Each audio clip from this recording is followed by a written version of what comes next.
ako yung may pinaka malaki at solid ang credibility to speak about political dynasties because I come from a political dynasty. So wala nang mas matindi pang expert sa political dynasty. Wala nang iba pang mas nakakaalam ng usapin sa political dynasty kundi siya. Ito ang binigyang diin ni Vice President Sara Duterte kasabay ng paghahayag ng kanyang suporta sa mga hakbang laban sa pamamayagpag ng mga magkakamag-anak sa politika.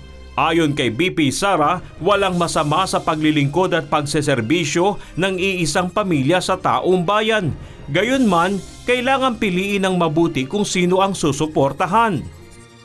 I am campaigning about us selecting people automatically based on their family affiliation.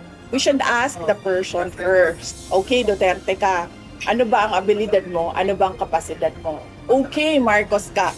Ano ba ang abilidad mo? Ano ba ang kapasidad mo?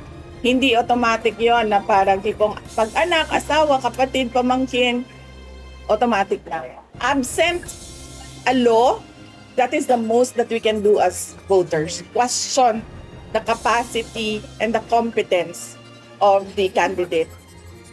Sinabi rin ito na kung mabibigyan ng pagkakataon, siya mismo ang magsusulat ng batas para dito. Suportahan ko ba ang batas ng anti-political dynasty? Yes.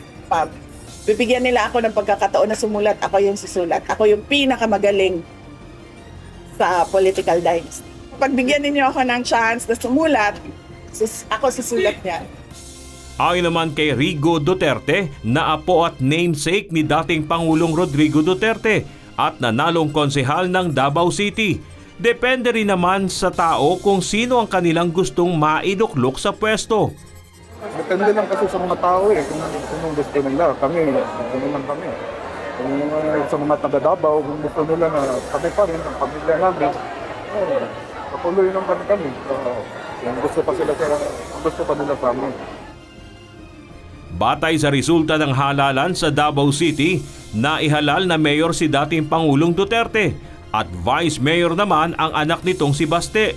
Mauupong kongresista naman sa una at ikalawang distrito ng lungsod ang mag-amang Paulo at Omar Duterte, habang nahalal din na konsehal ng unang distrito si Rigo. Sa ilalim ng 1987 Constitution, ipinagbabawal ang political dynasty. Pero dapat magpasa muna ng batas ang Kongreso para bigyan ito ng tiyak na kahulugan bago ito maipatupad. May mga nagtangka na ring magsulong ng panukalang batas para dito, pero wala pa ring naipapasa ang Kongreso makalipas ang halos 4 na dekada. Bernard Dadis, UNTV News and Rescue. Diyos ang aming sandigan, serbisyo publiko ang aming pinahalagahan.